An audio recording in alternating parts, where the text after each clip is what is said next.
How many teachers, principals and educators? Just now I completed 3 counselings. A student of the plus 2 class studying in a state board school. The class teacher and the principal bring the child, and the teachers tell that the child is highly disciplined but not making it enough mark. I went through the how much he has been scoring. Out of 600 marks, which is the maximum a student can score, she is now presently scoring around 250 to 260. I asked her, what's your dream? What is that you want to become? And immediately she said, I want to become a doctor. So what group have you taken? I have taken the biology group. Then I asked her, do you know what it means? Next year this time you want to be in a medical college. Today we are in January.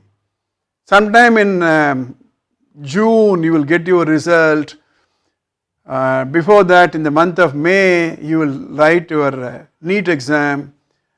I asked her, do you know what is the minimum mark required to qualify to NEET exam? She is not aware of it.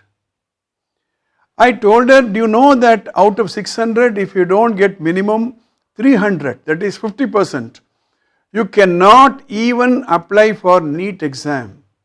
She is not aware of it.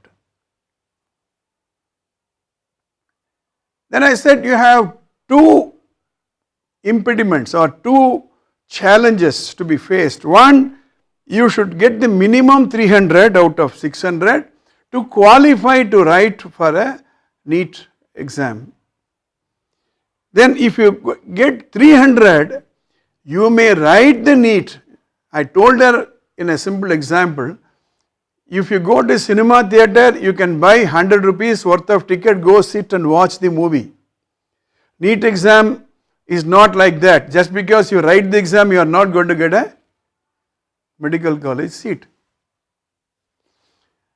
Then I told her, in the NEET, out of 720 marks, unless you get around 300 to 400 marks, you are not going to get a medical college seat in a college of your preference.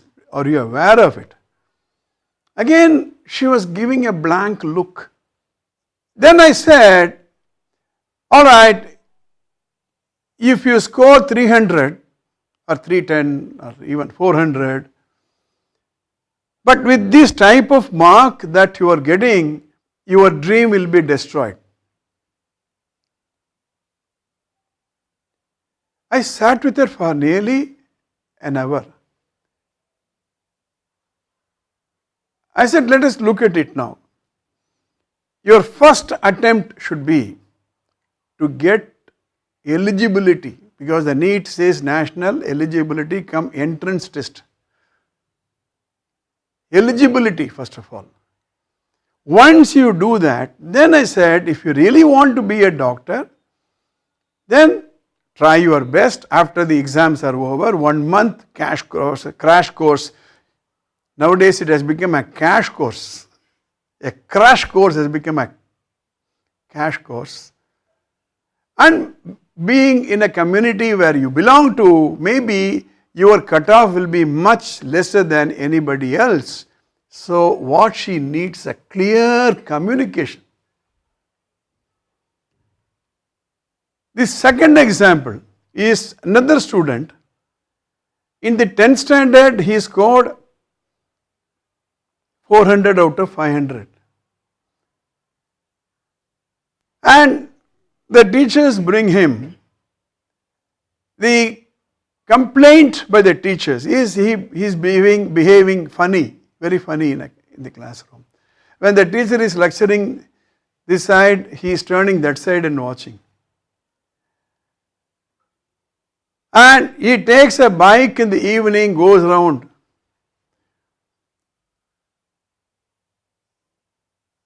And he is scoring abysmally low mark. But considering 400 marks which is scored in a 10th standard CBSE, in the state board is scoring this much. Then I asked him, and on a one-to-one, he explained to me, sir, I didn't want to take this group. My father forced me. I am not interested.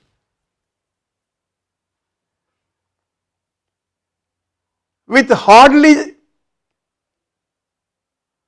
2 months to go for the exam, how are you going to correct him? This is case number 2. There is another case I handled. A couple of days ago, a student who was in the 9th standard, he comes to me with his parent. He is repeating the 9th in the same school. At the end of the second year of 9th standard, he is again not scoring. And the school has told him, we'll give you a final opportunity. Either you clear this final test and get promoted, or you take the TC and go. I had a one-on-one counseling with the child. I asked him, what is it you want to become? He is very, very clear, he wants to become an IPS officer. Very clear. He says, I want to become an IPS officer. And then I had to sit with him the various steps in the next 7 years, let us say. At the end of 7 years or 8 years, if he takes a particular path, he can become an IPS officer. I asked him, in fact I even dramatized with him. I said, you tell me your style, reading style, so that I can know whether the style is good or bad. I said, supposing you take a book and you start reading, then you continue to read, then if you don't like a sentence, if you don't understand, read it, then go to the next page, read it. And then you look at the watch, 15 minutes are gone. Is this the style that you are adopting? Or you start reading, then you look here, that's here and there. Then you start reading, then get up and go, come back. Then you start reading and then you do something with your mobile phone. And then, is this the style? He says, sir, the second style is my style. Because we had a contract with him, between us. You should tell me the truth. Because I asked the parents to wait outside. Then I asked him, it's something like going to a doctor. Supposing you have a stomach upset. The doctor will ask you, what did you take? What food did you take? Did you have this food, that food? What is your habit? And you have to tell him very clearly what is that. Very truth you should tell him. So I asked him, in the classroom, let me understand how you behave, conduct yourself. If the teacher is taking class, are you a person who will watch what is happening in the thing? Say, take a look at your book, check. If necessary, take notes and continue to watch. If there is a doubt, raise question and write down the answer. Is that the way you behave in a classroom? Or if the teacher is teaching, you look at through the window, through the door, and then maybe some whispering here and there, then some mischief here and there, not at all attentive.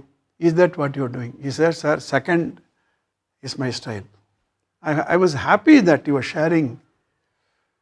Then I had to explain to him, his mark that he is getting has to do a lot with his style, the way he conducts himself. So what I am trying to convey to you is, from teaching, if you want to go to empowering, a teacher has to go beyond the classroom and understand what's happening to the child. That's why we talk about cognitive behavior therapy. There's a continuous communication taking place between the teacher and the student. Many students, especially up to the age of 15 or 16, they don't know the consequence of what they are doing. They don't know the result they will be producing by their current existing style of behavior. What is a fun today could be a serious issue. They don't know. That's the problem. That's why a knowledge of certain basic psychology, certain basic behavioral issues, behavioral knowledge is important for teachers. Otherwise,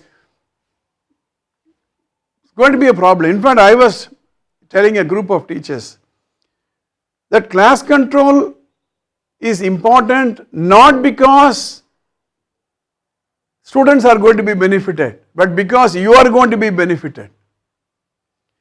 I hope I am trying to convey to you that from teaching to empowering, if you want to transcend yourself, and if you want the students to go from hearing to listening,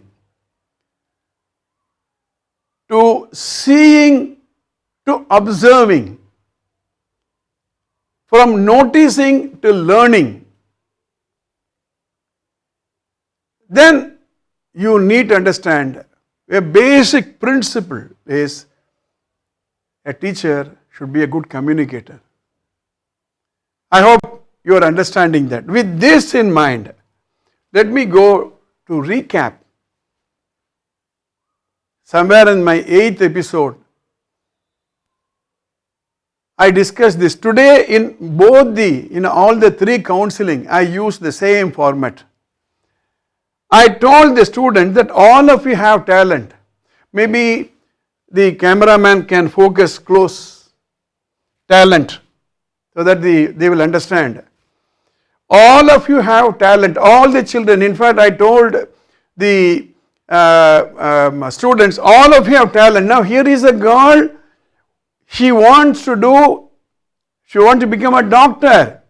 The other student, he wants to become a chartered accountant. A third student, he wants to become an IPS officer. You have the talent, but then they should know in which platform they are going to compete.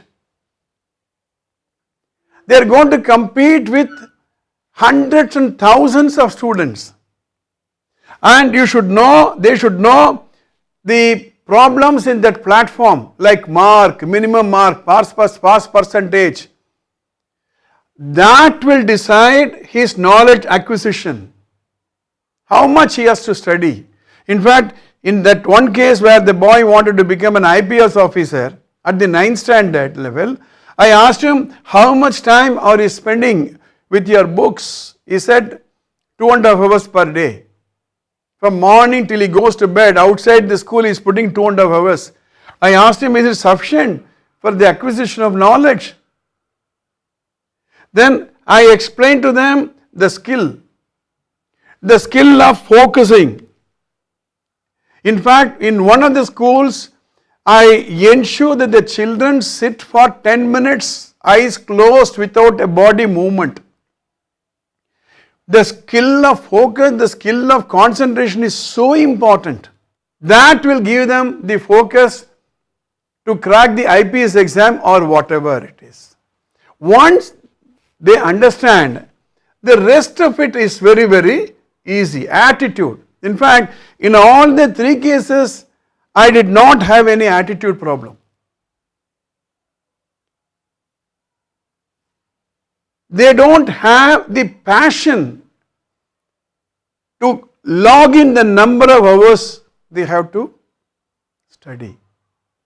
And so the behavior is one of inattentiveness, the behavior is one of not being serious, the behavior of taking things lightly. So this is very, very important.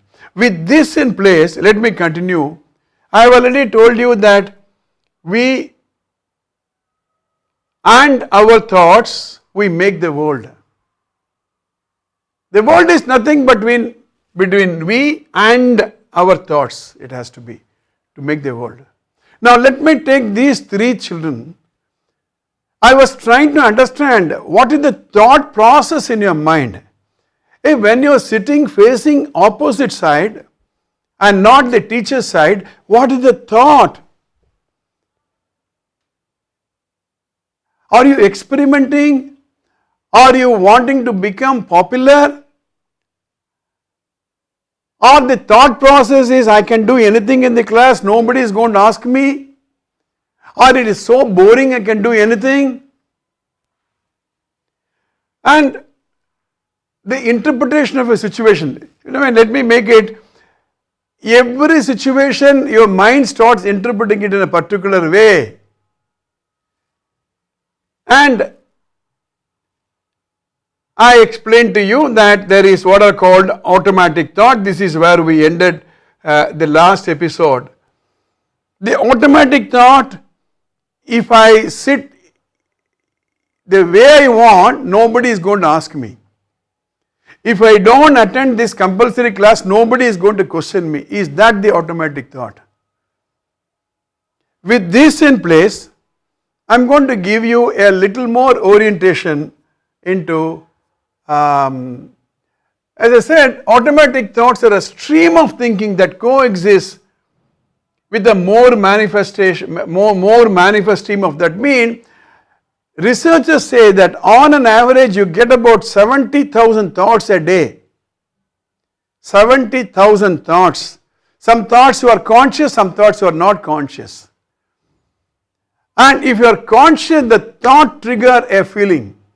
And the feeling will decide your emotion. And the emotion will decide your action will become a habit, your habit will become a character, and your character will define your attitude, and that's it, your life. Automatic thoughts are not peculiar to people with psychological distress. All of us have. See, I deal with cases of depression, cases of disappointment. You don't need to be a patient to understand about all this. Every person has got an automatic thought. As I am doing this episode, I am having some automatic thoughts. As you are listening, you are having some automatic thoughts. So, automatic thoughts are not a symptom of any disease. Cognitive behavior therapy gives us a structured way to evaluate our automatic thoughts. In fact, in all the counseling that you do, I maintain a book. In fact, in some of the schools, I ask the teacher to bring him every week one particular time to know the progress. I remember one case where in the month of June, beginning of the year itself, we noticed he's going to find it very difficult to clear the 10th standard. So I sat with him for an hour and then gave him how you should behave in order to achieve what he wanted to achieve. And every week I started talking to him not more than a minute. And last week, when I reviewed the entire performance, the improvements he has made from June, July, August, September, October, November, December and January, I was able to see a big shift in his physiology. His facial expression was different. The way he answered me was completely different because I was dealing with his automatic thought. As I said, in this student, she wants to become a doctor, but she is not aware of what it means to become qualified even to crack the NEET exam. Completely confused. This is where the parental education is very, very important. This is where the teachers are very, very important. These children, they desire, but they have to work to deserve. Today morning, I was talking to a group of students. In life, you don't get what you desire, you only get what you deserve. That brings me to a very, very interesting thing. I will make only a mention about it. The rest of it are going to continue. Now, there is a situation, there is an automatic thought, there is a feeling, and there is a behavior. They are all very, very closely linked. We are going to take live examples and explain how they are interlinked and how the behavior need not be manipulated, but deal with the automatic thoughts with the same situation so that you have a different desired behavior. See you next week.